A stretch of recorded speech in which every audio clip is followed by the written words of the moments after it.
Bonjour à tous, ravi de vous retrouver sur Public Sénat. Retour ce matin à une audition sur le piratage des retransmissions sportives qui s'est tenue la semaine dernière à la Chambre haute. C'était l'occasion pour la Commission de la Culture de revenir sur les enjeux du piratage pour les ayants droit, les chaînes de télévision, mais aussi pour l'ensemble de l'écosystème sportif. Ce piratage peut être aujourd'hui amateur, mais aussi semi-professionnel. Il est également permis par des plateformes de partage live comme Periscope ou encore Twitch. Aujourd'hui, sur Internet, les pirates téléchargent moins, mais ils font de plus en plus de streaming. Les sites de piratage ont une véritable économie et sont rentables avec un business model basé sur l'abonnement ou encore la publicité. Vous allez le voir, la semaine dernière, la Ligue de football professionnel auditionnée a craint une menace sur l'économie du sport en général. Retour donc à cette audition qui s'est tenue la semaine dernière au Sénat. Ce que je vais vous présenter en quelques minutes est issu d'un rapport que nous avons fait l'an dernier sur le piratage audiovisuel et l'impact que ça pouvait avoir, notamment sur le live et en particulier sur le sport. Donc on devrait être dans le sujet. Mon idée va être de vous présenter des grandes tendances et quelques grands enjeux sans aller dans le détail, sachant que le temps également nous est compté et qu'il y a beaucoup de participants à cette réunion. Pour commencer, commençons par des chiffres. J'ai demandé à Médiamétrie, l'institut d'enquête, les derniers chiffres qu'ils avaient à disposition. Ils ont donc bien voulu me les communiquer sur le phénomène du piratage du sport en France. Donc l'enquête s'arrête ici à septembre 2018.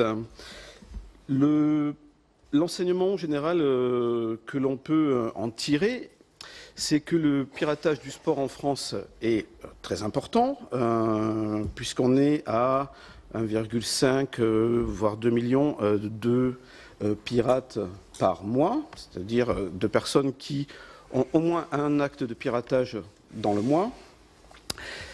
La deuxième chose que l'on peut voir, c'est que si le piratage des contenus audiovisuels est sur une tendance baissière en France, sur la période, ce n'est pas le cas du sport, où on voit que la tendance est stable, voire qu'elle a progressé au cours du dernier mois observé, c'est-à-dire septembre 2018, qui correspond avec le lancement de RMC Sport en France. Donc,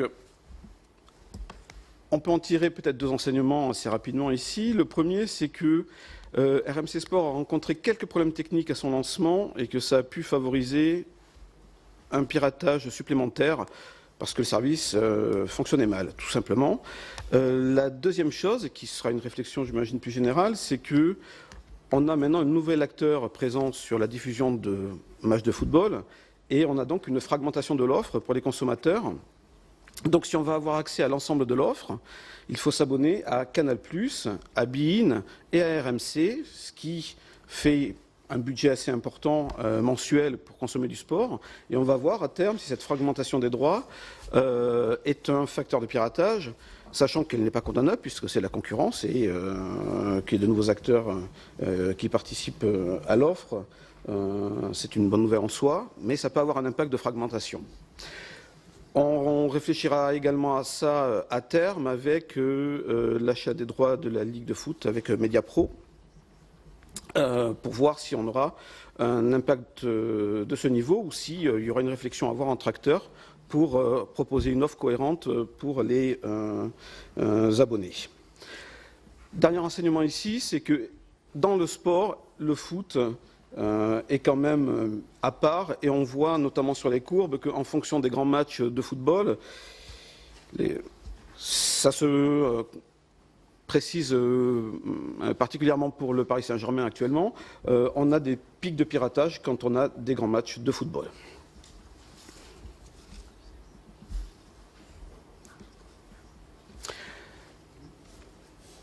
Notre inquiétude, on va dire, quand on a commencé notre rapport et vu la dynamique que prenait le piratage, c'était l'inquiétude de voir ce marché devenir un marché de masse, en fait. On a été, notamment dans la période récente, impacté par ce qu'on a vu avec tous les services que l'on a appelés CODI, de piratage semi-professionnel qui proposaient des offres de télévision. Et on s'est dit, est-ce qu'on ne va pas maintenant rentrer dans un marché de masse?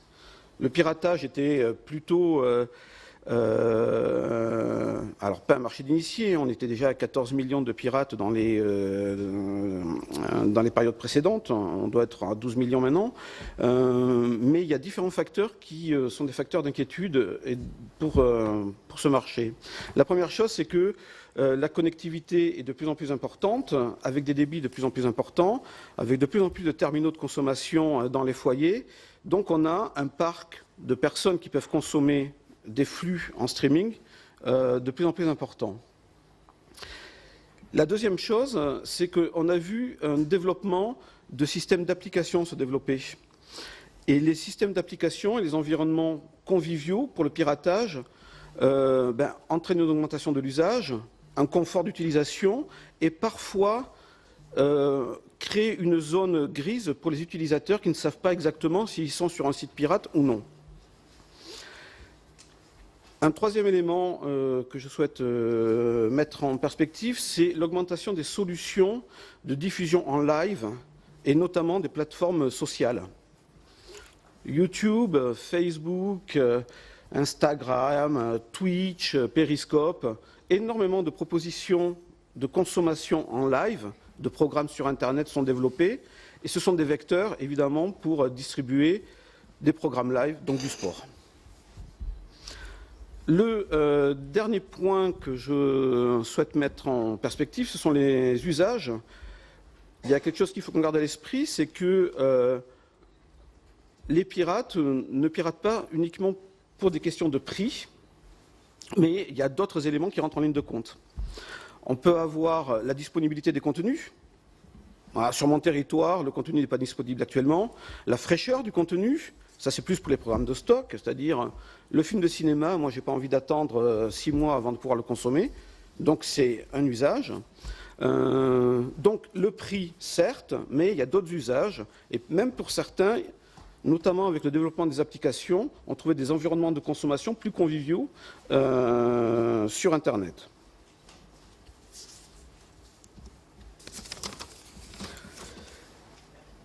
Je n'oublie pas une chose, on se concentre sur le piratage sur Internet, le piratage sur des réseaux, on va dire, traditionnels, le piratage TV tel qu'on le connaissait il y a 20 ans, de la télévision, de pirater des cartes de télévision, ça existe encore et c'est massif.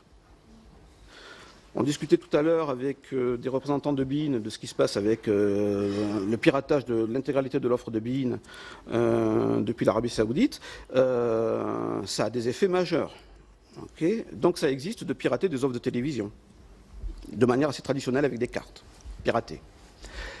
Cette parenthèse étant fermée, l'autre point que je voudrais mettre en avant, c'est dans l'évolution de ce qui se fait. Donc, un peu moins de peer-to-peer en termes de technologie par rapport à avant. Le téléchargement direct avec le phénomène de méga upload qui s'est développé il y a quelques années, un petit peu en retrait, et le développement du streaming, notamment en termes d'usage, d'instantanéité de consommation, qui s'est développé. Donc ça, c'est en termes d'offres, on va dire. Ce qui a été intéressant à regarder ces derniers temps également, c'est quels sont les acteurs, en fait, qui interviennent de manière volontaire ou involontaire dans le secteur du piratage.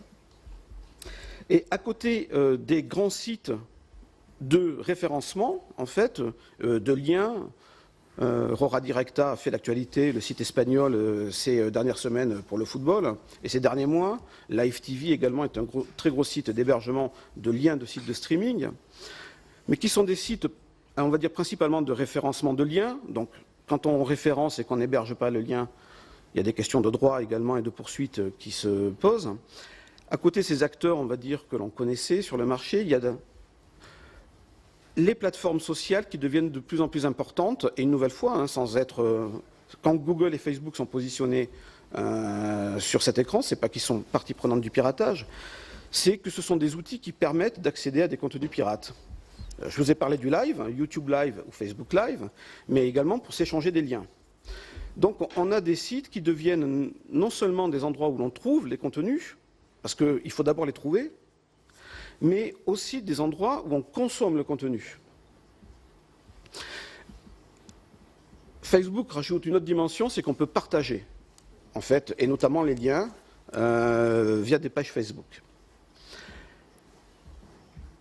À côté de ces réseaux sociaux, je l'ai mentionné, tout ce qui est environnement d'interface développés qui peuvent être consommés sur des environnements Android.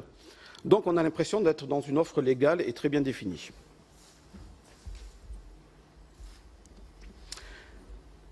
En termes d'impact, alors, des chiffres sur le manque à gagner pour l'industrie circulent, sont créés. Nous, on n'a pas fait ce travail-là à l'IDAT. On a toujours une incertitude sur la clé de passage entre combien on a de pirates et s'ils ne pouvaient plus pirater, combien se transformerait en abonnés. Cette clé de passage est quand même à marge très large. On préfère attaquer ce sujet-là dans un autre sens. Donc oui, des centaines de millions d'euros sont perdus pour l'industrie. Mais ça a été abordé en introduction, c'est le risque systémique qui nous intéresse.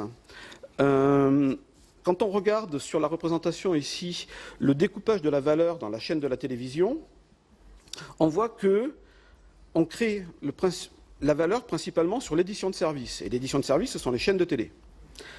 Et les chaînes de télé, ce sont elles, et vous l'avez mentionné, qui financent la production et qui achètent les droits. Les chaînes de télé, actuellement, elles sont en situation délicate, pas que à cause du piratage, parce que le marché change, et qu'on a Netflix, par exemple, des offres légales qui font qu'elles doivent se renouveler. Donc, elles sont menacées par ce changement, cette transformation du marché, et en plus par le piratage. Mais quand la transformation du marché s'opère et que les programmes de stock deviennent de moins en moins... on regarde de moins en moins de cinéma à la télévision. Donc ça veut dire que le sport devient le programme clé pour les chaînes de télévision. Donc on s'attaque au programme clé des chaînes de télévision. Le lien entre la perte du football pour une chaîne premium et la perte d'abonnés n'est pas linéaire mais direct. Donc si on perd de la valeur sur le montant des droits qui ne cesse d'augmenter du football, c'est le système qu'on pénalise en fait. Et donc par extension, comme vous l'avez dit, Canal+ qui finance le cinéma. Ça va jusque-là. Donc une nouvelle fois, tout ce qui est grisé sur ce schéma, c'est le marché de la pay TV, donc que l'on menace, et par extension, sur la droite, les programmes TV, que ce soit des achats ou de la production, on le menace également. Un point également qui est intéressant, c'est l'économie du piratage. On a passé le cap depuis longtemps des sites de peer-to-peer communautaires sans valeur, quelque part, générée. Les grands sites de piratage ont une économie et ils sont rentables. On verra que ça a un impact sur les actions à mener. Et ça peut être même très rentable. Donc, parce que quand on a beaucoup d'utilisateurs, quand on héberge beaucoup de contenu et qu'on envoie beaucoup de streams, il y a des coûts techniques d'hébergement, de distribution sur Internet. Donc il faut bien que la personne qui met ça en place recouvre ces coûts techniques et même gagne de l'argent. Donc on a fait des simulations à l'IDAT sur la valorisation de ces coûts comparés aux recettes pour les grands types de services. Donc l'IPTV, les chaînes de télévision distribuées, l'IPTV Kodi par exemple, sur Internet, le streaming, le téléchargement direct et également les sites de référencement. Dans le graphe du bas, ce qui nous intéresse, c'est finalement la part du orange qui est l'abonnement, le payant. Nous, on pense que le payant est le modèle pour les grands sites, pour les plus gros sites. C'est le modèle dominant, ce n'est pas la publicité. On paye pour des abonnements IPTV. Parfois, les gens qui payent, ne serait-ce que 10 € par an, ont l'impression que c'est légal puisqu'ils ont payé même. Donc pour l'IPTV, c'est principalement ou quasi exclusivement du payant. Pour les sites, les gros sites de streaming, on va avoir des offres premium avec une meilleure qualité de la vidéo, par exemple, sans publicité, qui va représenter la majeure partie des revenus. C'est sur le référencement, ces sites de liens, qu'on va avoir le plus de recettes publicitaires, en fait, puisqu'ils regroupent des liens qu'ils mettent à disposition, finalement. On n'oublie pas qu'il y a une autre partie de revenus qui vient du commissionnement. C'est-à-dire que quand quelqu'un s'abonne par un site de référencement, ou quand on utilise son lien, eh ben, la personne qui s'en sert, le site qui s'en sert, va reverser une commission, par exemple, sur l'abonnement au site de référencement. Donc, il y a une économie au piratage. Pour conclure, on a regardé un petit peu les grands faisceaux d'actions que l'on pouvait mener pour lutter contre le piratage. Bon, il n'y a rien de révolutionnaire, hein, ces grands faisceaux sont connus. Pour les reciter, et peut-être pour partir sur le même environnement commun, il y a une première chose assez simple, c'est finalement jouer à la concurrence, offre légale contre piratage. Une nouvelle fois, le piratage, ce n'est pas qu'une question de prix. Donc, renforcer l'attrait de l'offre légale. Donc, c'est la mise à disposition, par exemple, des contenus, la publicité sur les offres légales, ce qu'a fait l'Adopi, par exemple, en référençant tous les sites d'offres légales sur son site, pour clarifier la position pour le consommateur. Il y a évidemment des choses du point de vue de la technique pour mieux sécuriser les contenus, mais c'est une question de temps, la technique, sur Internet, pour casser des sécurités, donc il faut en rajouter en permanence. Mais par contre, on peut suivre les contenus, on peut les marquer, ça peut être intéressant. Comme je vous l'ai dit, comme il y a une économie au piratage, l'idée de tarir les ressources de ces sites, s'ils n'ont plus d'économie, les plus gros sites peuvent tomber pour cette raison-là. Donc on peut jouer sur la publicité, parce que pour qu'il y ait de la publicité, il faut des régies. Et les régies publicitaires, on peut discuter avec elles pour leur dire ne référencez plus dans vos clients ces sites-là, par exemple. Sur le paiement, il y a également des systèmes de transaction, des outils, PayPal étant le plus connu, à voir avec tous ces systèmes-là. Est-ce qu'ils ont des accords avec des sites de piratage pour accepter les paiements? Les politiques de communication auprès du grand public, ça a été fait surtout dans le marché, sur le secteur de la musique, pour dire, notamment aux plus jeunes, pirater la musique, c'est tuer la musique, c'était le motto à l'époque, pour leur dire, mais il y a une démarche pédagogique. Si on ne paye pas, à un moment donné, plus personne ne gagne sa vie et il n'y a plus d'industrie, vous n'aurez plus les services. Ensuite, le plus évident sur le papier, mais le plus compliqué à mettre en place, évidemment, c'est les actions collectives qui sont entre le public, le privé, comment fermer des sites, les sites de streaming, les sites de référencement, comment aller vite pour les fermer et comment s'attaquer aux gros acteurs au-delà de réponses peut-être graduées sur les petits pirates occasionnels. Il y a les gros acteurs du secteur qui peuvent être ciblés en priorité, à notre avis, et un dialogue avec les plateformes sociales qui ont commencé à travailler, par exemple, sur le sujet des fake news récemment. On a vu que c'était un problème. Il y a un autre problème peut-être sur le piratage, et être vigilant sur tous les liens pirates qui circulent sur la plateforme. Pour ne pas prendre plus de temps, je vais peut-être m'arrêter ici. Bien, merci Monsieur Bajon, ça le mérite vraiment de la clarté, puis de nous mettre dans le bain de la discussion. Donc je me tourne vers votre voisin qui est à votre gauche, Monsieur Carlos Eugenio, qui va nous dire comment ça se passe au Portugal. Je rappelle à nos collègues, vous êtes secrétaire général de l'association de lutte contre le piratage portugaise. Donc vous avez la parole, je crois qu'il faut que nous mettions nos casques pour ceux qui souhaitent avoir la traduction. Voilà. Português. Muito obrigado.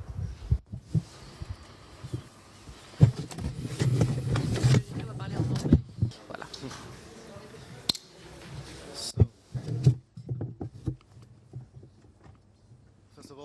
Tout d'abord,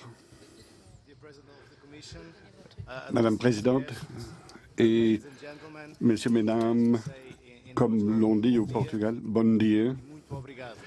Muito obrigado. Merci beaucoup pour cette invitation et bonjour à vous tous. Donc, Mapinet est une entité qui lutte contre le piratage en ligne. Yeah, okay, it's better now. Oui, voilà, ça fonctionne mieux. We were born in 2000. Donc, cette entité a été créée en 2010 et nous sommes une coalition de grand nombre d'organisations qui luttent depuis des années dans le domaine culturel contre le piratage du contenu culturel vendu sur le marché.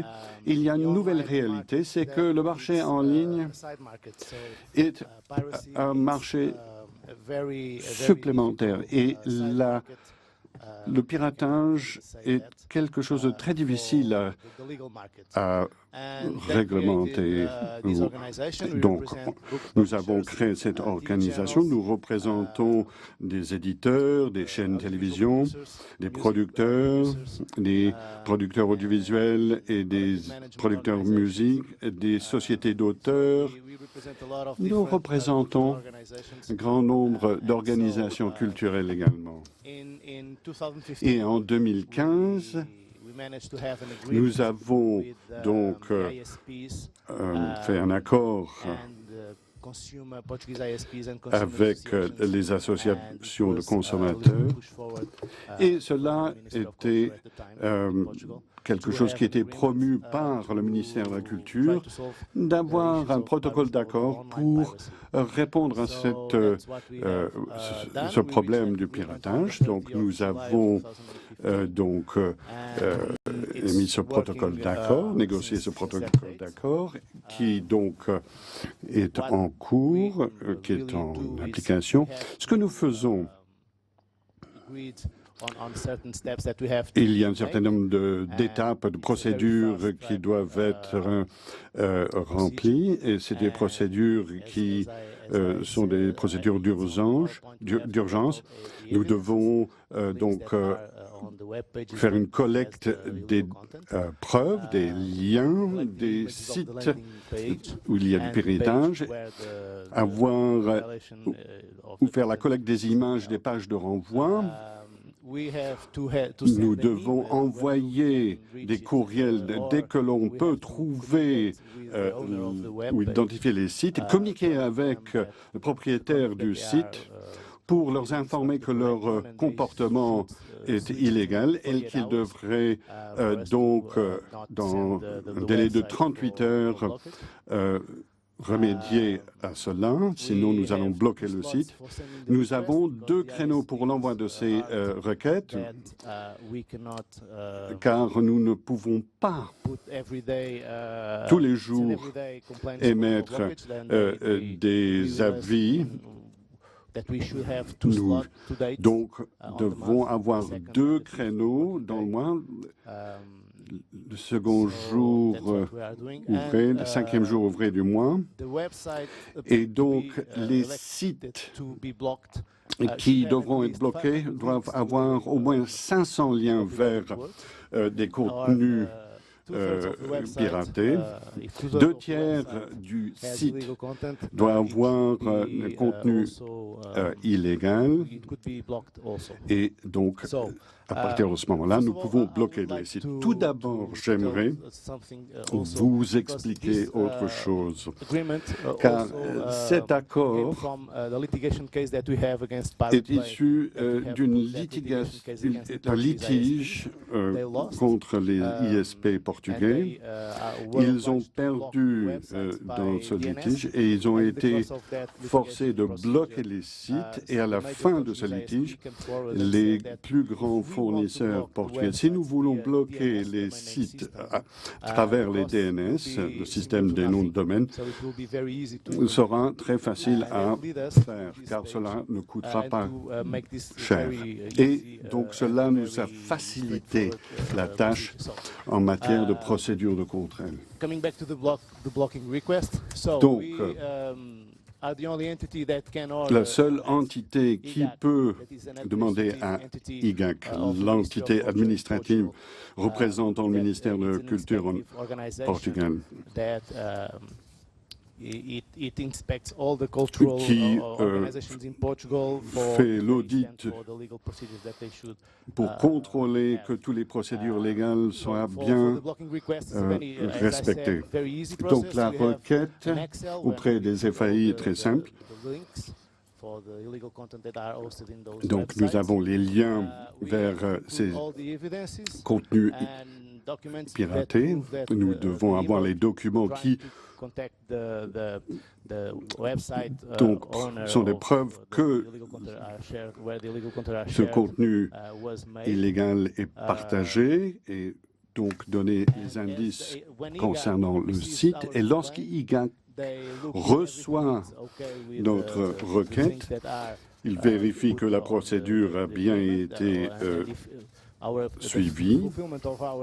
Si nous sommes en conformité avec la procédure dans le protocole d'accord, et donc ils vont bloquer, faire la requête ou l'avis pour bloquer auprès des FAI. Lorsqu'ils reçoivent les FAI cet avis de blocage, ils ont 15 jours pour exécuter. Généralement, cela prend que 5 jours pour bloquer le site. Et ils doivent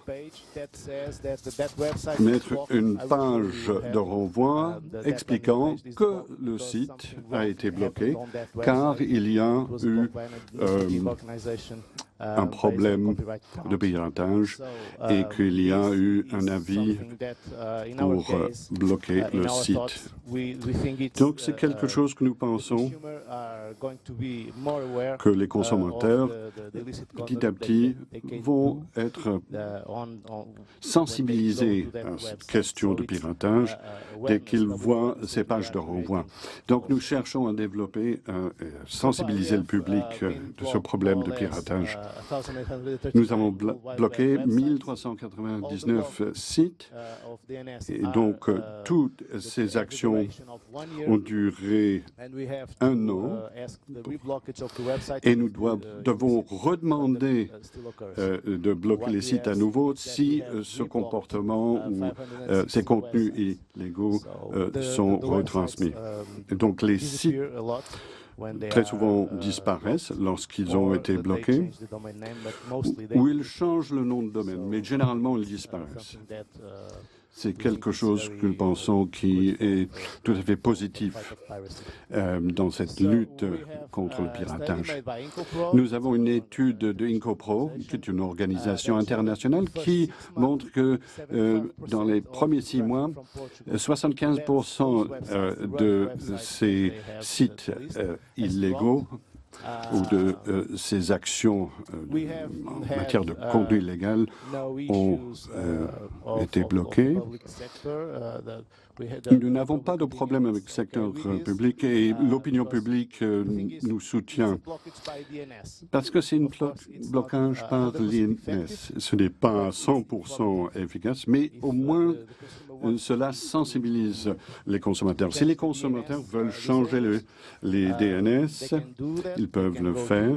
Ils peuvent aller sur Google et ils peuvent contourner le blocage, mais ils sont au moins conscients que leur comportement est un comportement illégal et qu'ils sont en train de consommer du contenu piraté. Et encore une fois, cela aide à sensibiliser le public. J'aimerais vous parler du nouvel accord ou l'amendement que nous avons apporté à l'accord. Depuis le 1er janvier de cette année, nous faisons les blocages de contenu en streaming et c'est des demandes de blocage en temps réel. Et nous avons fait cela pour 12 matchs de football et tout cela a été fait en direct. On a bloqué des domaines, 736 domaines, et nous avons toutes les preuves qui sont sur une plateforme qui nous permettent de vérifier si les preuves sont avérées, et GANK valide cela également. Et tout cela fonctionne grâce à une application, grâce à un service organisé par les FAI portugais. Voici la plateforme et la page de renvoi. Comme vous pouvez voir, on a les URL, l'organisation qui a donc mis les informations. Nous avons les indices ou les preuves, le contenu illégal et tous les documents, les éléments requis selon le protocole d'accord sont donc là sur la page. Et donc le blocage sera pendant 2 heures initialement, pourra être prolongé. Et encore une fois, cela sensibilise le public et qu'ils savent donc du coup que ce contenu est illégal. Alors, moins de consommateurs vont consommer des contenus piratés. Ça développe donc la sensibilité à la question, parce qu'au Portugal, c'est un crime. Nous avons une entité qui lutte contre ce comportement.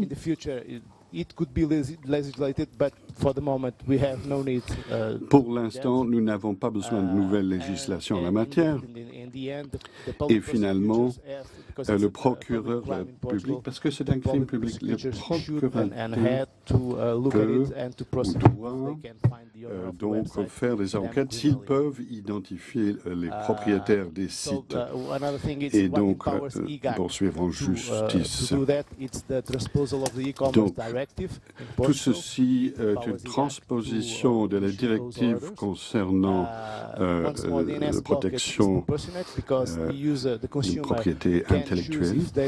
Les consommateurs, bien entendu, peuvent décider de consommer des contenus piratés ou non. Donc, du côté des consommateurs, il n'y a pas de problème à ce côté-là au niveau opinion publique.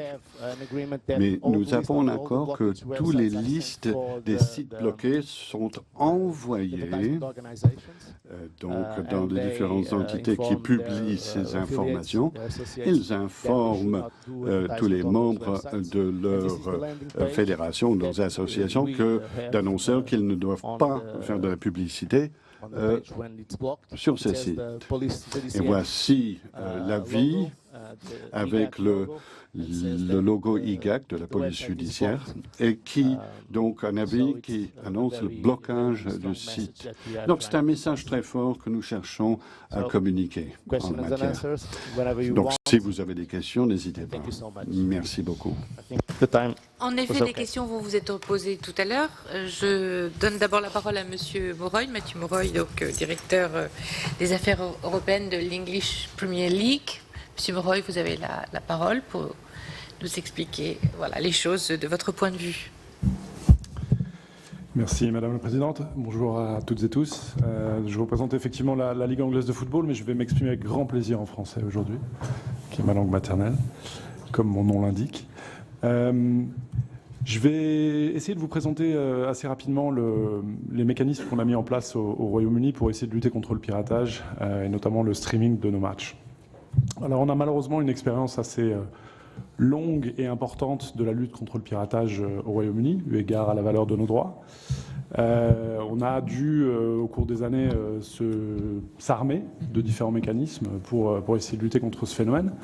Je me souviens que la première ordonnance de blocage de sites, donc un peu sur le modèle que nous a expliqué Carlos, un blocage de sites de streaming, la date de 2013 environ au Royaume-Uni, et on avait à l'époque bloqué un site qui s'appelait First Row et qui était parmi les 50 plus populaires au Royaume-Uni et qui générait, selon les estimations, une dizaine de millions de livres sterling de revenus publicitaires par an. Donc pour reprendre un peu les analyses et les conclusions de M. Bajon, il y a réellement un écosystème, une économie du piratage. Je crois que c'est important de garder ça en tête. Il y a une vraie économie du piratage. On est très loin des adolescents dans une chambre qui mettent ça à disposition pour le plaisir de partager et pour la liberté d'expression, etc., etc. Il y a une vraie économie et on a face à nous des véritables escrocs. Alors, depuis 2013, on a évolué dans notre mécanisme et aujourd'hui, je vais vous présenter en fait les ordonnances qui nous permettent de bloquer des serveurs de streaming. Donc plus simplement des sites internet, des DNS, mais les serveurs. Donc c'est une étape en amont, si vous voulez. Alors, juste en préambule, je voulais quand même rappeler que la base juridique sur laquelle on est capable de faire ça est un peu différente de la base juridique, j'imagine, en France, puisque nous, on a une vraie protection au titre du droit d'auteur. On est protégé par le droit d'auteur au niveau anglais, puisqu'on a une protection, une fixation du film, et on a une protection des logos, de l'hymne, des graphiques, au titre de la protection du droit d'auteur. Cette protection au titre du droit d'auteur nous permet d'invoquer la section 97A du Code de la propriété intellectuelle anglais, qui nous permet de demander des ordonnances de blocage aux intermédiaires dans l'économie numérique. C'est une transposition classique des directives européennes dans le droit anglais, donc c'est cette possibilité de bloquer des intermédiaires suivant une demande des détenteurs de droits. La dernière ordonnance qu'on a pu mettre en place et qu'on a pu obtenir auprès d'un juge date de 2017 et a été ensuite renouvelée en 2018, et c'est une ordonnance, comme je le disais, qui permet de bloquer des serveurs. Alors il faut savoir que le piratage aujourd'hui, en essayant d'expliquer rapidement, mais je crois que c'est important d'avoir ça en tête. Aujourd'hui, pour pirater des rencontres sportives, que ce soit du football ou autre d'ailleurs, il faut d'abord capter un faisceau légal. C'est-à-dire que vous essayez de trouver sur Internet ou ailleurs un faisceau légal, un diffuseur légal dans un pays de la compétition. Donc on essaie de trouver une diffusion légale des matchs de première ligue. Ensuite, il vous faut une plateforme pour gérer la distribution de ce que vous avez capté. Donc ça, c'est vraiment l'élément pirate, la plateforme qui gère la distribution. Il vous faut ensuite un serveur qui permet de diffuser ce que vous avez capté et d'envoyer ça à différentes personnes, différentes réceptacles en fait. Et ensuite, vous pouvez les fournir, les gens peuvent le regarder sur différents modèles. Alors vous pouvez aller sur un site internet, ça c'est une possibilité, c'est le streaming classique sur des sites internet, mais vous pouvez maintenant utiliser aussi des applications. Vous pouvez utiliser des softwares qui sont dans des télévisions IPTV, dont on a parlé également. Donc, vous pouvez utiliser même des clés USB qui connectent votre adresse IP au serveur de streaming. Donc, le piratage est vraiment devenu de plus en plus perfectionné et de plus en plus techniquement performant. Donc, au lieu d'essayer de bloquer le site Internet, qui est une des façons de consommer la retransmission illégale, nous on essaye de bloquer une étape en amont, de bloquer le serveur qui va rediriger vers différents systèmes. Ce qui nous permet de bloquer les sites internet, les applications, les clés USB, etc., etc., et surtout les softwares d'IPTV. Pourquoi c'est important ? Parce que ça nous permet, c'est technologically agnostic, comme on dit en anglais, ça veut dire que peu importe la technologie qui est utilisée, c'est le stream illégal qui est concerné. Alors un juge britannique nous a fourni cette ordonnance et évidemment a accepté que les fournisseurs d'accès Internet devaient bloquer les serveurs de streaming suivant une liste qu'on leur donnait. Cette décision date de 2017, de mars 2017. Elle a été mise en place sur la saison 2017-2018, donc de mars à juin. Le juge a considéré que les éléments de proportionnalité étaient remplis, qu'il n'y avait pas de risque de overblock, que les questions de liberté d'expression étaient respectées, puisque la liberté d'expression n'équivaut pas au vol de contenu protégé, et que les coûts et les procédures techniques pour les fournisseurs d'accès Internet n'étaient pas disproportionnés. Donc il y a eu une procédure classique. Les fournisseurs d'accès ne s'y sont pas opposés. Ils ont même soutenu la demande de la Ligue anglaise de football, qui était aussi soutenue par des diffuseurs publics, privés, qui étaient soutenus par d'autres organisations sportives. Et ça nous a permis de mettre en place cette ordonnance en 2017. Et elle a été renouvelée pour la saison 2018-2019. Donc, l'intérêt pour nous, c'est qu'on récupère une liste de serveurs de streaming qu'on fournit aux fournisseurs d'accès, et ceux-ci bloquent ces serveurs pour la durée des matchs. Donc, c'est une ordonnance qui est à durée limitée pour la durée effective des matchs, et qui est à durée limitée dans le temps, puisqu'elle court sur une saison de football. Donc, c'est une ordonnance dynamique et limitée dans le temps.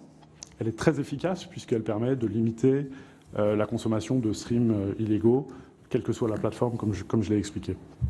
Cela dit, il faut se rendre compte que ce n'est pas la solution miracle en tant que telle. Avoir cette ordonnance est évidemment un des éléments très importants pour nous de notre programme anti-piratage, mais ça nécessite également beaucoup de travail en amont et en aval pour nous et pour les fournisseurs d'accès, évidemment. Alors, clairement, on a dû investir énormément de temps et d'argent dans plusieurs choses. D'abord, on a dû mettre en place une forme de reconnaissance de notre propre contenu, puisque avant de pouvoir dire ça c'est notre contenu et c'est sur un site ou sur une application et c'est illégal, il faut pouvoir confirmer que c'est notre contenu. Donc on a un système de fingerprinting, donc de reconnaissance de notre contenu qu'on a dû mettre en place. On vérifie constamment ce qui se passe sur Internet, évidemment, que ce soit en direct ou avec des contractants, pour vérifier où notre contenu se trouve, est-ce qu'il est consommé de manière légale, illégale, etc. Donc il y a aussi beaucoup d'investissement qui est mis en place pour monitorer l'Internet. Et puis il faut évidemment recueillir des informations, les fournir aux fournisseurs d'accès et ensuite mettre en œuvre cette ordonnance de blocage. Il faut aussi très régulièrement s'adapter aux tentatives des pirates de contourner les ordonnances de blocage, puisque évidemment c'est un peu comme ce jeu-là, vous essayez de taper sur Whack-A-Mole, on appelle ça en anglais, vous tapez sur une petite taupe, puis elle ressort d'un autre côté, c'est un peu le piratage. Vous tapez ici, ça ressort là, vous tapez là, ça ressort ici. Donc c'est un phénomène sans fin, il faut vraiment essayer de s'adapter constamment aux techniques des pirates. L'élément crucial dans tout ça, c'est évidemment la coopération avec les fournisseurs d'accès, très clairement. Sans coopération des fournisseurs d'accès, on serait aujourd'hui complètement dans l'inconnu en matière de lutte anti-piratage. Les fournisseurs d'accès nous ont permis d'avoir des informations sur le trafic, sur les serveurs de streaming, puisqu'on ne peut pas aller devant le juge en lui donnant une liste, en lui disant simplement « ces serveurs de streaming sont illégaux, c'est notre contenu ». Le juge va nous dire évidemment « oui, mais est-ce que vous avez vérifié qu'il n'y avait pas des choses légales qui partaient aussi de ces serveurs-là et qui étaient transmises ?» Grâce aux informations données par les fournisseurs d'accès, on a pu démontrer que le trafic sur ces serveurs était quasi nul jusqu'à à peu près 5 minutes du début des matchs, ensuite augmentait de manière exponentielle au moment du coup d'envoi, et à la fin du match redescendait. Donc on a pu démontrer en fait que ces serveurs étaient quasiment uniquement dédiés au piratage de nos matchs, et c'est ça qui a convaincu le juge de nous donner cette ordonnance de blocage. Donc les informations des fournisseurs d'accès sur le trafic sont essentielles. Évidemment, la coopération en matière de blocage est essentielle. Et on ne peut le faire qu'avec une vraie coopération avec les fournisseurs d'accès. Alors la situation est très clairement facilitée au Royaume-Uni, puisque 2 des principaux fournisseurs d'accès sont nos détenteurs de droits, Sky et British Telecom, qui étaient des diffuseurs et traditionnels, je dirais, qui ont évolué vers aussi la fourniture d'accès Internet. Donc ça aide évidemment énormément. Les autres fournisseurs d'accès ont des accords avec Sky et BT pour la transmission des contenus sportifs, donc il y a aussi un intérêt commercial pour eux, très clairement. C'est ce qui nous a aidés, évidemment. Mais je crois que c'est un élément essentiel, et si je devais retenir une leçon de notre expérience, c'est vraiment 2 leçons, je dirais. Coopération des fournisseurs d'accès et travail qu'il y a à mettre en œuvre, même quand on a une ordonnance, pour la préparer, l'améliorer, la rendre plus efficace de jour en jour. On a eu évidemment les arguments sur le fait que c'est impossible à mettre en place techniquement, que c'est trop cher, que c'est trop difficile. Notre expérience, je ne prétends pas détenir la vérité, mais notre expérience, c'est que la réalité, c'est que le blocage de sites internet ou de serveurs est tout à fait possible techniquement. Les fournisseurs d'accès le font pour différents types de contenus, et heureusement, ce sont des contenus qui ne devrait pas être disponible très clairement.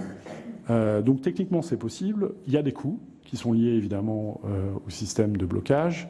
Ces coûts doivent faire l'objet d'une discussion avec les fournisseurs d'accès et les détenteurs de droits. Et ça doit faire l'objet d'une discussion raisonnable. Donc ça, c'est notre expérience que je suis ravi de partager avec vous. Et je serai ravi de répondre aux questions qui seront posées ultérieurement. Mais très clairement, cette ordonnance de blocage a été un élément essentiel pour nous, pour lutter contre le piratage de nos matchs, en tout cas au Royaume-Uni, puisqu'évidemment, ce n'est qu'efficace qu'au Royaume-Uni. Ça, c'est une des faiblesses. Hein, ce serait bien si on avait une possibilité d'harmoniser ça au niveau européen, mais bon, l'harmonisation judiciaire est encore un peu compliquée. Mais c'est une des grosses faiblesses. Mais très clairement, ça a été un élément essentiel pour nous. Et on espère que d'autres détenteurs de droits en dehors du Royaume-Uni pourront mettre ça en place rapidement. Merci beaucoup. Bien. Je pense que d'ici là, il y aura beaucoup d'eau coulée sous les ponts, comme on dit. Madame Jordan, vous êtes la directrice générale adjointe de beIN Sport France. Pouvez-vous nous expliquer en quoi ce phénomène de piratage impacte la chaîne? J'imagine que le phénomène est assez important pour vous et que cela vous pose un certain nombre de problèmes. Merci de nous exposer tout cela. Absolument. Alors, je suis donc directeur général adjoint de beIN Sport France et secrétaire général du groupe beIN, auquel la chaîne appartient. Le piratage, c'est un sujet qu'on connaît bien, puisqu'on y est confronté dans les différents territoires sur lesquels on opère. Merci de nous recevoir aujourd'hui. C'est au nom de l'APS que je m'exprime aujourd'hui. Et merci de nous recevoir. Je salue votre initiative. C'est la reconnaissance par votre commission de l'importance que revêt ce sujet pour la télévision, pour le sport payant en France et la lutte contre le piratage du sport. Aujourd'hui, les acteurs du sport et de la télévision font face à un concurrent, le piratage, qui est un concurrent sans visage et qui représente, comme M. Bajon nous l'a présenté tout à l'heure, des montants chocs. Différentes études montrent qu'il s'agit d'un manque à gagner de centaines de millions d'euros pour les acteurs de la télévision payante en France et du sport au sens large, qui représente aussi un manque à gagner pour la filière du sport plus largement par le biais des taxes et des mécanismes de solidarité. Les technologies utilisées par les pirates sont de plus en plus sophistiquées et la mise au point des contre-mesures qui sont à la charge en général des diffuseurs, un peu moins des ayants droit, sont également de plus en plus coûteuses pour nous, puisque on essaye de mettre en place des contre-mesures systématiques. On essaye de mettre, on n'essaye pas, on met en place du fingerprinting et watermarking, qui sont deux technologies pour que nos signaux puissent être identifiables et qu'on puisse savoir que le pirate utilise le signal de notre chaîne. Donc, le problème qu'on a aujourd'hui, c'est que la valeur du sport à la télévision, c'est évidemment le direct, et cette valeur disparaît en quelques dizaines de minutes. Donc on a besoin d'outils qui nous permettent d'interrompre le piratage de manière immédiate. L'idée de créer l'APS est venue du constat partagé par quelques fondateurs comme Canal+, la Ligue professionnelle du football, de la nécessité d'agir vite et de manière unie et d'adopter une stratégie coordonnée, si vous voulez, pour trouver des outils pour protéger nos contenus et leurs valeurs. Aujourd'hui, l'association rassemble 14 membres, parmi lesquels les diffuseurs, les ayants droit de premier plan, des ligues professionnelles ainsi que des fédérations sportives. Et nous avons aussi l'honneur de compter aujourd'hui comme membre associé le CNOSF. Donc l'APS représente vraiment l'ensemble du monde sportif en France. L'objectif d'unir nos forces autour de 3 leviers: la sensibilisation de tous les acteurs et des pouvoirs publics, la négociation d'accords et de bonnes pratiques, comme y encourage l'article 24 de la loi sur l'éthique du sport, et la sensibilisation du public à travers différentes actions pour éviter la banalisation du piratage en tant que tel. Je ne vous cache pas que les négociations avec les acteurs du numérique sont difficiles. Dans le cas des fournisseurs d'accès, à l'inverse de ce qui se passe chez nos confrères portugais et anglais, les discussions sont même au point mort, je pense, faute de volonté de dialoguer. Les arguments qui nous sont opposés nous paraissent vraiment irrecevables. Et puis, on voit, compte tenu des expériences étrangères, que ce sont des difficultés qui sont aisément surmontables. Au vu de l'échec du dialogue avec les FAI, on a voulu regarder l'initiative de ce qui se passait dans les pays voisins. Et la présentation des exemples étrangers montre trois choses. C'est que le phénomène est global, et ça, on le voit à Nubie, dans l'ensemble des territoires dans lesquels nous sommes présents. La France est en retard sur les solutions d'anti-piratage, et les succès étrangers ont tous un point commun, c'est le blocage de sites ou le blocage de serveurs pour aller plus loin dans la lutte anti-piratage. Donc, il faut qu'on puisse rattraper notre retard avec, d'abord grâce à la détermination des autorités. Et je tiens à saluer l'initiative de l'article 24 dans la loi éthique sur le sport qui nous permet aussi d'avoir cette conversation aujourd'hui et ce débat. Il faut identifier des solutions juridiques. Ce qu'on cherche à obtenir, c'est mettre en place une boîte à outils juridique qui nous permet de protéger la valeur de nos contenus. Donc je pense que c'est dans une nouvelle phase que nous devons entrer, qui est la mise en œuvre de solutions innovantes. Les FAI et les acteurs du secteur numérique sont des champions de technologie.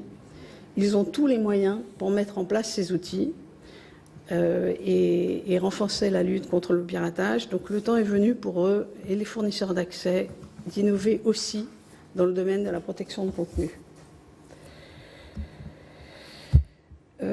Voilà, je pense que l'APS prendra toute sa part dans la réflexion à la fois à côté du gouvernement et de la représentation nationale, dans la recherche de dialogue et de solutions avec toutes les parties prenantes. On n'a pas vraiment de dogme sur la façon d'approcher la meilleure solution juridique. Il faut que ce soit une solution pragmatique, efficace, qui garantisse le respect des droits de toutes les parties prenantes. Ça peut être une solution judiciaire, une solution avec une autorité administrative ou une solution mixte, et dans laquelle l'ADOPI aura une place et un rôle essentiel à jouer. Voilà, je vous remercie. Bien, merci Madame la Directrice Générale. Donc, je me tourne vers votre voisin, Didier Guillot. Je rappelle à ceux qui nous suivent que vous êtes Directeur Général Exécutif de la Ligue de Football Professionnel. Monsieur Guillot, vous avez la parole. Merci Madame la Présidente, Mesdames et Messieurs les sénateurs, Mesdames et Messieurs, bonjour. Merci de donner la parole à la Ligue de football professionnel pour donner son point de vue sur le piratage donc, des droits sportifs. Vous avez parlé, Madame la Présidente, de menaces sur l'économie des médias, mais pas seulement, sur le cinéma, l'audiovisuel et plus généralement la culture de notre pays. Monsieur Bajon, vous avez parlé de risques systémiques sur l'économie des médias. Moi, je voudrais commencer par parler de risques systémiques sur l'économie du sport en général et pas seulement du football professionnel que je représente ce matin. Pourquoi ? Parce que je pense que tout le monde s'accorde à dire que le sport a un rôle essentiel dans la société, un rôle d'intégration sociale, de lien social, mais aussi de lutte contre toutes les formes de discrimination et aussi de santé publique. Donc je voudrais un peu élever le débat, Je voudrais commencer par avoir une vision qui est la place du sport dans la société. Et pourquoi je parle de ça ? Parce que derrière l'économie du sport, il y a des chiffres. Et les chiffres, la Ligue de football professionnel, comme vous le savez, elle contribue de manière très importante au financement de toute la filière du sport. Je rappelle ici qu'à travers le mécanisme de la taxe Buffet, nous versons 38 millions d'euros pour financer le sport amateur tous les ans. À travers la convention que nous avons à la Fédération française de football, nous versons 20 millions d'euros par an au sport amateur. Ces chiffres vont devenir 60 puis 30, soit 80 millions d'euros par an à partir de 2020, avec le nouveau contrat des droits audiovisuels qui court à partir de 2020. Si vous rajoutez à cela ce que nos clubs professionnels versent aux associations, c'est près de 100 millions par an. Donc on parle de 200 millions d'euros par an qui viennent du football professionnel pour irriguer l'ensemble de la filière sportive et du sport amateur. Donc lorsque l'ayant droit football professionnel est menacé par l'économie du piratage, comme Mathieu Moreil le disait, ce n'est pas seulement les clubs de foot professionnels qui sont menacés, c'est toute la filière du sport français qui est menacée. La perte de valeur, M. Bajon a parlé de centaines de millions d'euros, Sophie Jordan aussi. Je crois que les chiffres que notre diffuseur Canal+, pour ne pas le nommer, a donnés sont supérieurs à 500 millions d'euros par an de destruction de valeur à cause du piratage. Et Mathieu Moreil l'a rappelé tout à l'heure aussi, on a en face de nous une vraie économie. Et c'est pas seulement des adolescents dans leur chambre, comme il l'a dit, c'est une économie organisée et profitable. Et donc par rapport à cette économie organisée et profitable, il n'y a pas d'autre mot que celui de lutte technologique et lutte judiciaire. Et cette lutte, pour la livrer et pour la gagner, nous avons besoin des pouvoirs publics, nous avons besoin du législateur. Je vais donner 2-3 chiffres qui concernent le football professionnel français. Donc, Monsieur Bajon, vous avez parlé de 2 millions de pirates par mois. En ce qui nous concerne, sur nos matchs de Ligue 1, il y a en moyenne 250 liens illicites par match. Ça, c'est la moyenne. Et pour le top 5 de nos matchs, la saison dernière, 1700 flux pirates enregistrés, dont 12% via Facebook. Ce n'est pas neutre parce que vous avez parlé en effet de grands acteurs du numérique qui sont des véhicules du piratage. Et je vais donner l'exemple là, même si ce sont par ailleurs des amis et des partenaires, mais néanmoins, ils sont un acteur involontaire de cette économie. Donc, je voudrais dire à quel point c'est difficile pour plusieurs raisons. Premièrement, la raison de temporalité. Je voudrais enfoncer une porte ouverte, mais un match de foot, ça dure 1h30 plus un quart d'heure de mi-temps. Donc la valeur de nos droits, elle est consumée au bout d'1h30. Et si la valeur de nos droits est consumée au bout d'1h30, notre rôle d'ayant droit, c'est de livrer à nos clients diffuseurs un contenu exclusif. La durée de vie de ce contenu exclusif, c'est 1h30. Dans la lutte qu'on doit et dans l'arsenal législatif qu'il faut mettre en place, la question de la temporalité est absolument, et de l'immédiateté est absolument essentielle. Deuxièmement, les personnes qui sont derrière cette économie, ce sont des personnes qui sont tout le temps anonymes. Donc là, on a une guerre à livrer contre l'anonymat. Mathieu Moreil en a parlé tout à l'heure aussi. Troisièmement, j'insiste là-dessus, c'est une économie riche et puissante. Vous avez parlé de 40 à 90% de marge réalisée par les acteurs donc de cette économie. C'est bien supérieur, je parle sous le contrôle de Sophie Jordan, c'est bien supérieur à la marge que réalisent les diffuseurs. Et je donnerai l'exemple, nous, de Rora Directa, contre laquelle nous avons enclenché des procédures, que nous avons gagnées. Mais Rora Directa fait systématiquement appel. Les procédures sont longues, elles sont coûteuses. Et enfin, le quatrième facteur, c'est celui de l'extraterritorialité, puisque la plupart de ces sites sont hébergés hors de l'Union européenne. Donc on a un phénomène important qui est celui de l'extraterritorialité. Donc face à cela, je pense qu'il faut absolument que les FAI jouent le jeu.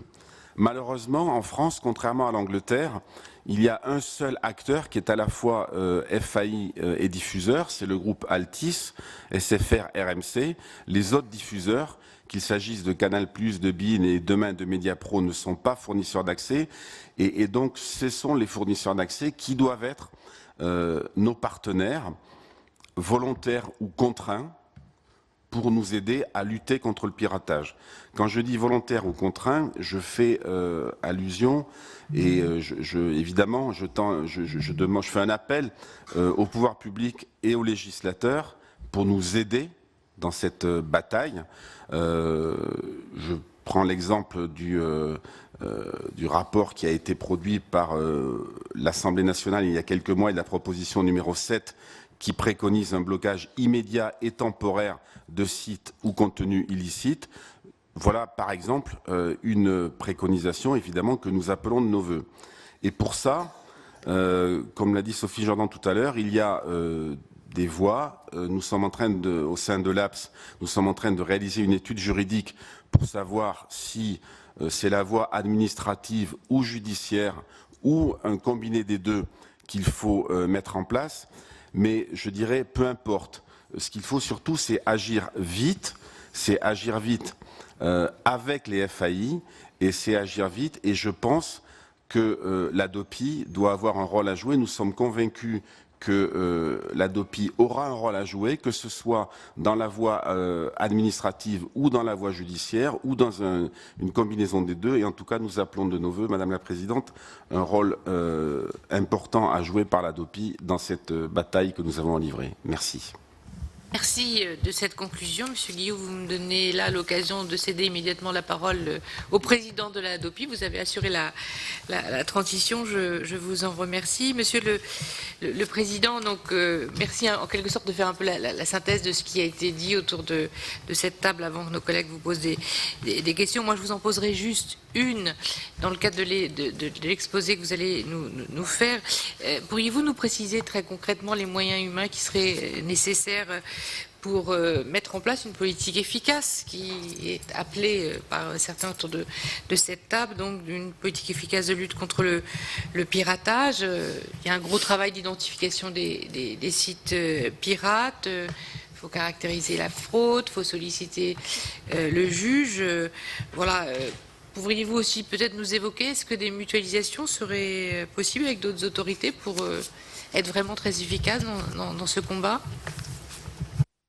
Merci Madame la Présidente, Mesdames et Messieurs les sénateurs. Je suis heureux, comme vous l'avez dit, d'être peut-être pas un habitué de la Commission, mais en tout cas de pouvoir avoir l'honneur et le plaisir de venir régulièrement devant vous pour porter la voix de la ADOPI. Et je vois que celle-ci est très sollicitée par ailleurs par l'ensemble des intervenants et je m'en réjouis. Pour tout vous dire, il est vrai que nous nous engageons avec prudence, mais avec aussi enthousiasme et détermination sur un terrain qui n'est pas le nôtre.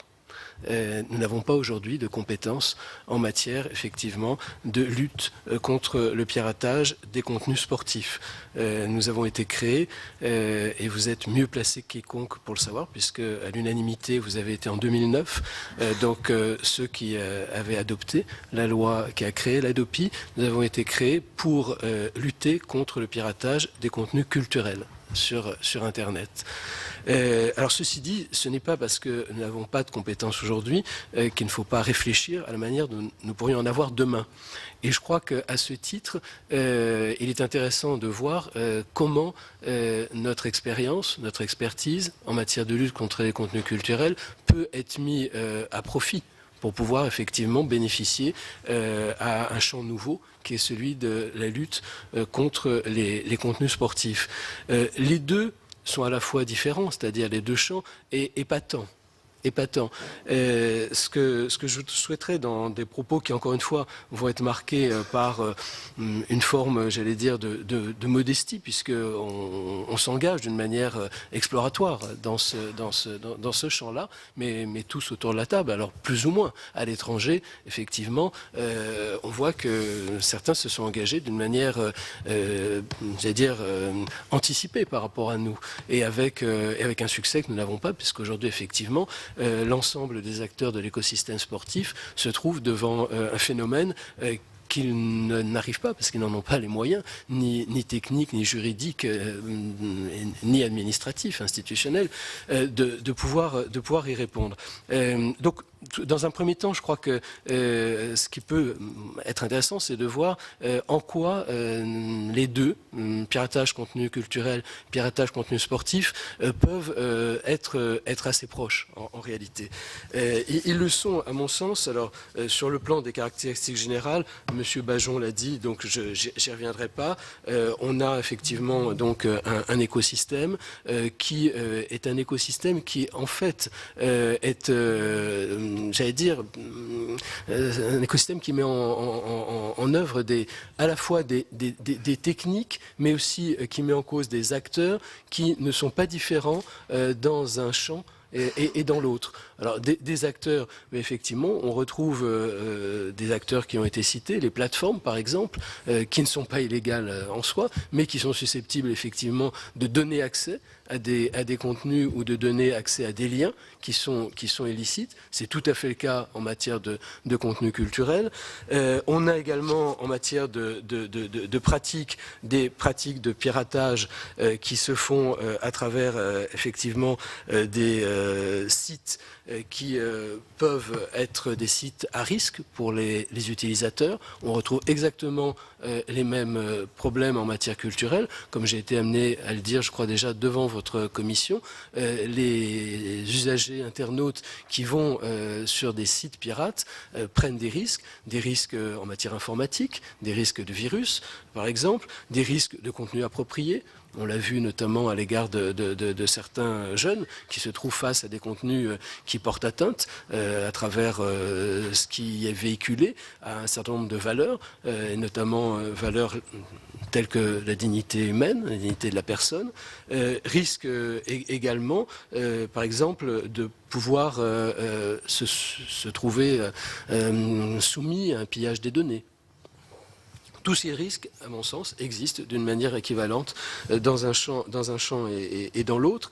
Il a été dit également par Didier Quillot, notamment, et c'est tout à fait vrai dans le piratage des contenus culturels, qu'on a affaire à des sites qui, pour la plupart, exercent dans des pays extrêmement accueillants, extrêmement sympathiques, qui se trouvent en dehors de l'Union européenne et qui les mettent à l'abri, en réalité, de poursuites judiciaires qui permettraient de pouvoir directement s'intéresser à eux, c'est-à-dire directement mettre en cause leur existence. On n'est pas sans moyens, puisqu'effectivement, on peut, à travers les fournisseurs d'accès Internet, à travers les moteurs de recherche, briser le lien qui permet d'aller vers eux. Mais eux-mêmes, effectivement, bénéficient de cette extraterritorialité.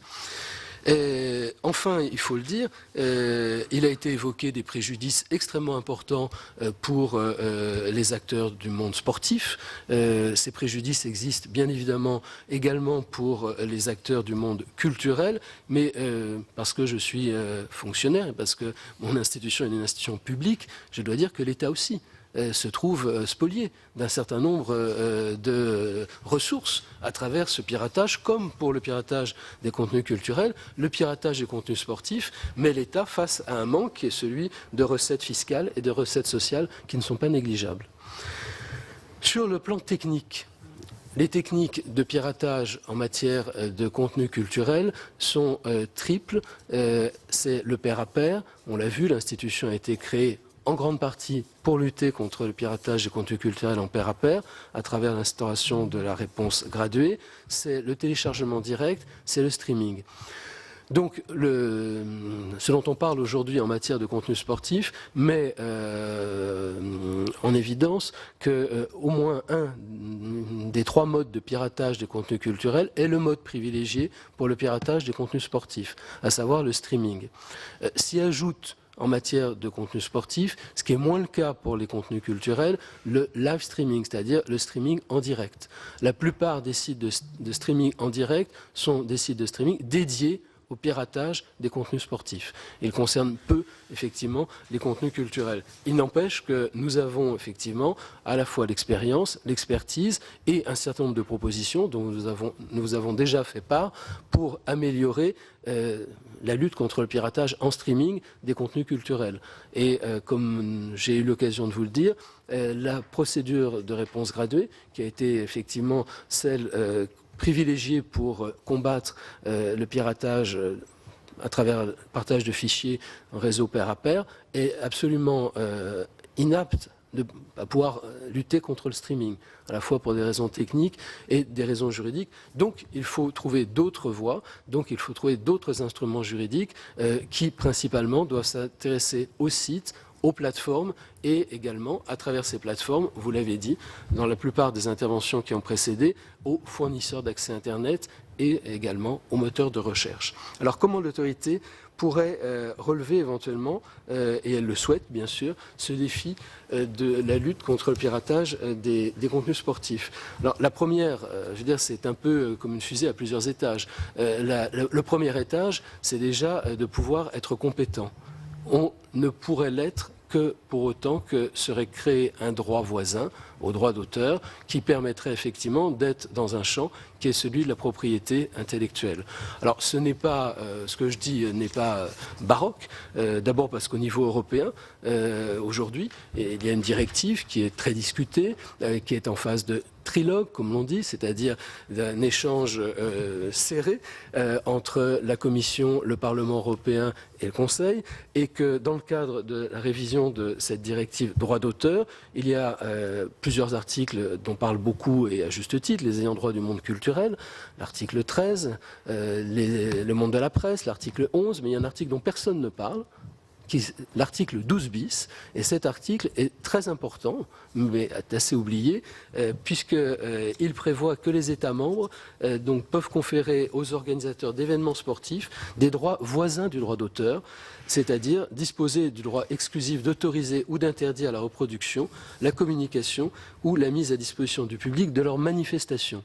Alors pourquoi c'est intéressant? Parce qu'il se trouve que ce droit voisin, s'il était reconnu effectivement au contenu sportif, au contenu retransmis donc par les chaînes, il permettrait de bénéficier de ce qui a été créé dans le Code de la propriété intellectuelle, c'est-à-dire d'un certain nombre de procédures, notamment des procédures de saisine en référé du juge, qui permettent, là encore, non pas de s'intéresser au site, mais d'obliger, par des injonctions, d'obliger les fournisseurs d'accès Internet et d'obliger effectivement les moteurs de recherche, pour les uns à bloquer l'accès au site, pour les autres à totalement déréférencer donc les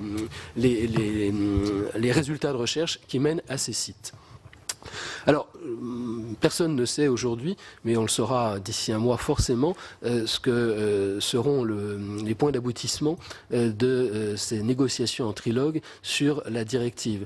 Dans tous les cas, un certain nombre de pays n'ont pas attendu l'aboutissement de cette négociation, notamment sur l'article 12 bis, pour d'ores et déjà mettre en place un certain nombre de droits voisins spécifiques pour les retransmissions de contenus sportifs.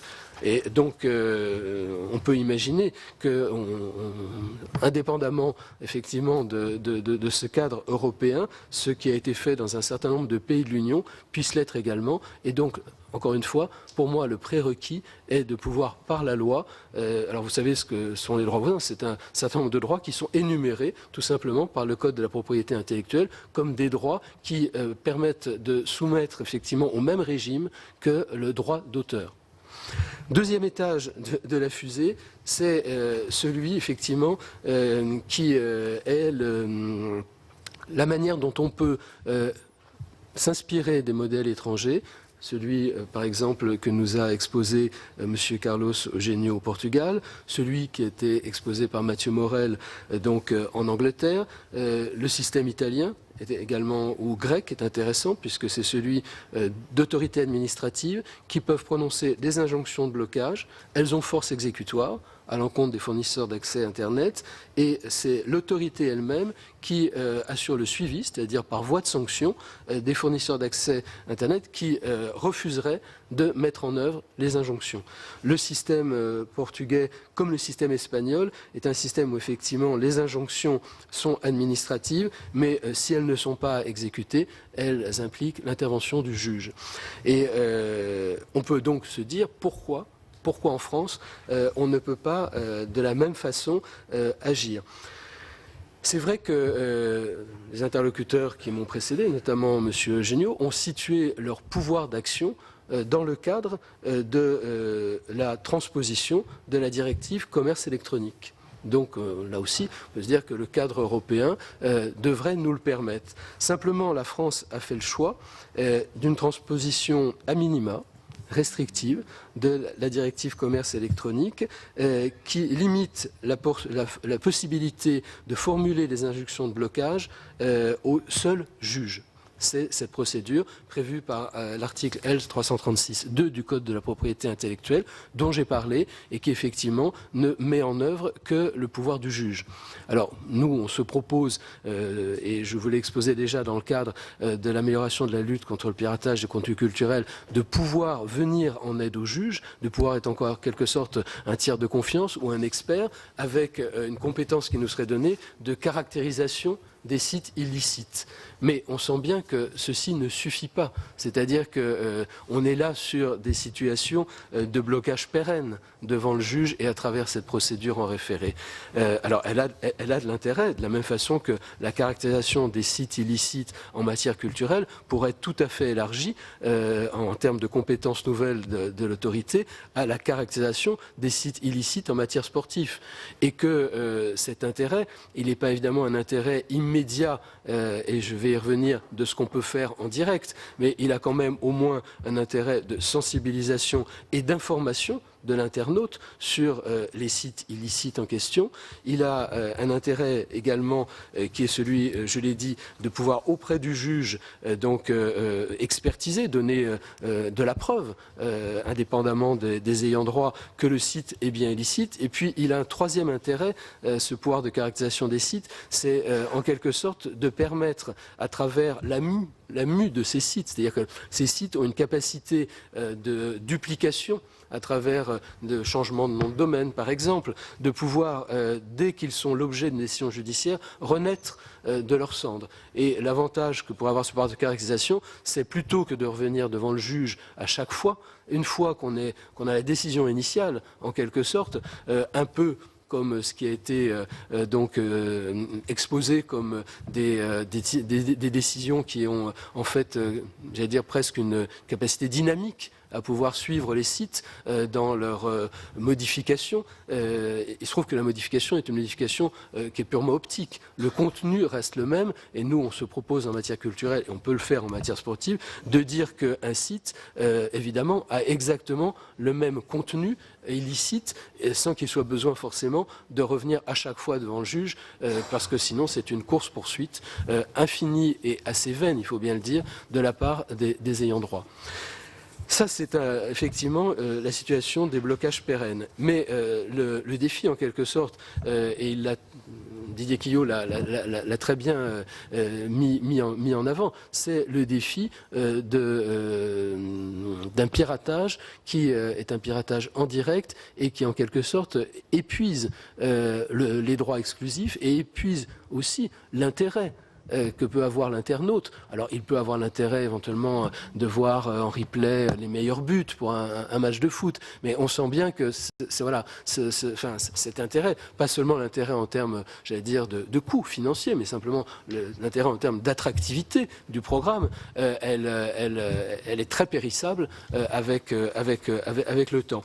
Alors, à ce stade, nous, effectivement, on se propose de pouvoir, soit dans un système qui serait entièrement administratif, de blocage administratif, mais on perçoit les difficultés constitutionnelles qui y feraient obstacle, soit dans un système, et on est plus aujourd'hui dans cette logique, qui serait un système mixte, qui serait un système de blocage à titre conservatoire par l'autorité administrative avec validation du juge pour qu'il y ait quand même cette intervention judiciaire. Mais cette voie qui est à mon avis la piste de solution qui répondrait le mieux aux préoccupations qui ont été évoquées est une voie qui demande à être juridiquement expertisée.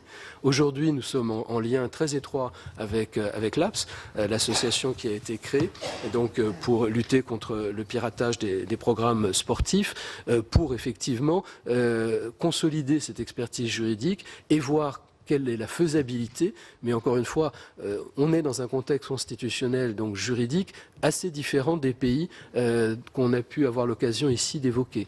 Et toutes les difficultés sur ce chemin de crête de pouvoir effectivement avancer.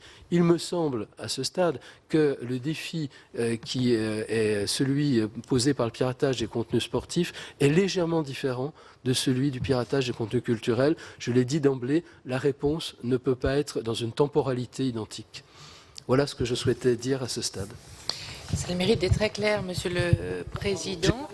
à votre question, donc j'en suis désolé. Sur les moyens humains, à ce stade, je suis absolument incapable. On est vraiment dans une phase bien trop préalable et exploratoire pour pouvoir chiffrer, ne serait-ce que parce que est-ce que ça sera le blocage entièrement administratif, est-ce que ce sera le blocage mi-administratif, mi-judiciaire, quid du pouvoir de caractérisation des sites que l'on réclame. Donc voilà, je m'avancerai difficilement, sauf à pouvoir faire, j'allais dire, montre d'une science que je n'ai pas et d'avancer des chiffres qui ne seraient pas sérieux. Donc je ne veux absolument pas, évidemment, pouvoir être dans cette relation-là avec vous, qui est une relation qui a toujours été une relation de confiance. Donc je suis voilà, pas en état de pouvoir répondre aux moyens humains. Sur les moyens juridiques, je suis légèrement plus à l'aise. Mais vous l'avez compris, avec beaucoup d'interrogations.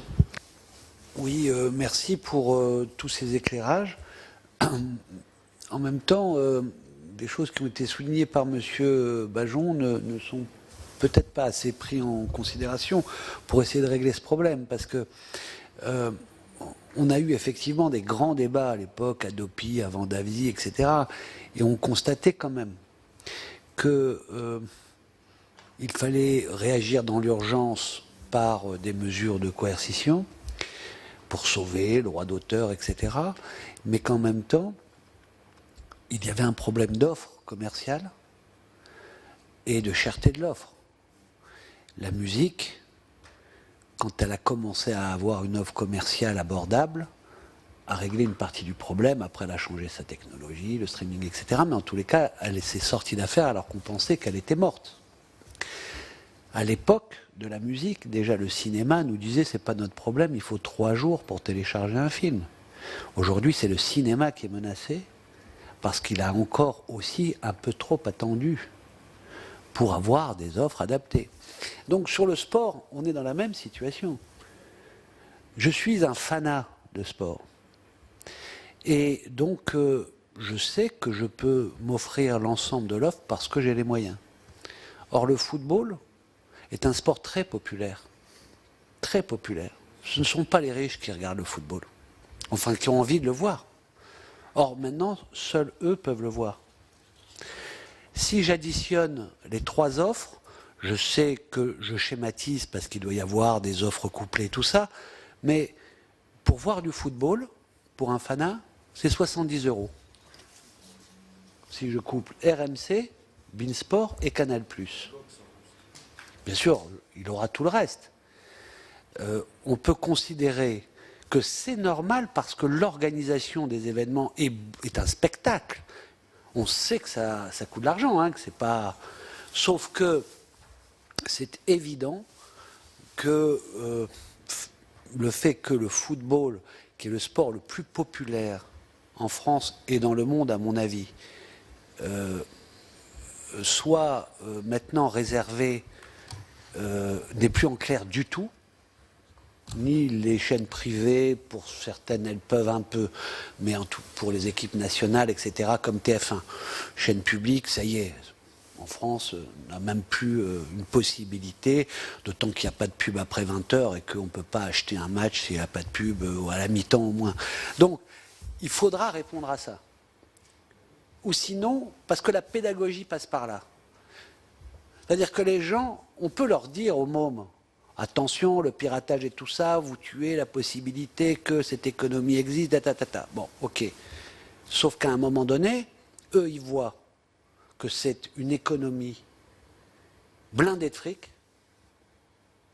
Je suis presque vulgaire, mais quand ils voient les milliards, les centaines de millions d'échanges de joueurs et tout, ils se disent, attends, je ne suis pas en train de tuer cette économie si moi je vois le match de mes rêves.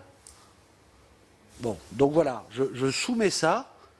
Pourtant, vous savez que je suis quelqu'un qui se bat pour la défense du droit d'auteur, etc. Mais on n'est pas dans un monde à part. Et pour rendre opérationnelles les mesures de coercition, il faut absolument que la morale de l'histoire soit comprise. Parce qu'il y a une morale dans la société. Donc je voudrais dire 2 choses. La première, c'est que ce que vous relevez là, aussi bien M. Assouline que M. Paco, ce n'est pas un problème franco-français. C'est un problème européen. Il y a bien un sujet européen. Le coût, je voudrais vous rassurer sur le coût, M. Assouline, parce que je m'attendais à la question, donc j'ai benchmarké, comme on dit, les coûts, pour avoir tout le football dans les 5 grandes nations européennes. Ça, si je prends si je m'abonne à tous les abonnements, chez tous les FAI pour voir tous les matchs du championnat domestique, de la Champions League, de tous les matchs. Le moins cher, c'est en Italie, je crois, c'est 47 €. Et le plus cher, c'est en Espagne, c'est entre 80 et 90 €. Voilà. Donc, déjà, nous sommes dans la moyenne. Et ça, c'est avant les offres couplées, les promotions et autres. Et je veux rassurer tout le monde, l'arrivée de Mediapro ne changera pas grand-chose à cela, car actuellement, si vous voulez avoir rien que le foot français, il faut bien prendre Canal+, plus Bein. Donc on est sur des chiffres pas très différents de ce que vous citez. Donc déjà, je m'inscris en faux sur le fait que, 1, ce soit franco-français, et 2, l'arrivée de Mediapro va accélérer ça. Non, c'est un phénomène. C'est un phénomène général.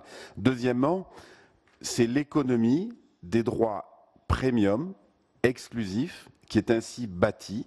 Donc, quelqu'un a dit tout à l'heure que le sport, je crois que c'est vous, Monsieur Bajon, le sport reste finalement, pour un opérateur de télévision généraliste, je crois que c'est vous, pour reprendre qui a dit, il y a un lien quasi linéaire ou proportionnel entre le nombre d'abonnés gagnés ou perdus et les droits sportifs qu'on a ou pas. C'est ainsi, parce que le sport, c'est du live. Et à la fin des fins, dans des dizaines d'années, je suis persuadé que le sport en live restera encore un droit exclusif premium. Donc, qui dit droit exclusif premium, dit donc rareté et dit donc cherté. Cherté pour acquérir ces droits, et cherté ensuite pour les commercialiser et les vendre. C'est ainsi. Je crois que vouloir mettre fin à ceci me paraît illusoire. Voilà. Donc, à partir de là, en Angleterre, c'est pour ça que j'espère que Mathieu complétera mon propos, en Angleterre, qui est quand même la quintessence de ce système, avec des droits télé qui atteignent une valeur en milliards d'euros, ils ont pris conscience de la nécessité de protéger la valeur. La chance qu'il y a eu en Angleterre, c'est effectivement il y a un alignement économique complet parce que les FAI sont en même temps diffuseurs. Donc, et c'est ça notre problème en France, je le répète pour la deuxième fois, c'est le non-alignement entre les FAI et les diffuseurs. Mais en Angleterre, donc, ils ont pris conscience de l'importance de cela et ils y sont parvenus. Donc je dirais que le débat autour de le piratage augmente parce que le foot est cher, c'est pas le bon débat. Le bon débat, c'est comment on parvient à protéger la valeur créée, et j'en terminerai là, valeur créée qui bénéficie à toute une filière. Parce que je rappelle qu'une des particularités de la France, c'est la taxe Buffet, qui est une taxe variabilisée, hein, et plus les droits sont chers, plus le ruissellement, plus le ruissellement sur le football amateur est conséquent. Enfin, c'est une simple règle de 3. C'est entièrement variabilisé, sans plafond. Voilà pour cette table ronde qui s'est tenue la semaine dernière au Sénat sur la question du piratage des retransmissions sportives. Ces retransmissions, elles sont très importantes pour le sport en général. En effet, elles financent le sport amateur, notamment via la taxe Buffet. La Ligue de football professionnel, par exemple, à elle seule, finance pour 200 millions d'euros par an le sport amateur. Vous pouvez toujours voir et revoir toutes les tables rondes sur notre site publicsénat.fr. Très bonne journée sur les chaînes parlementaires.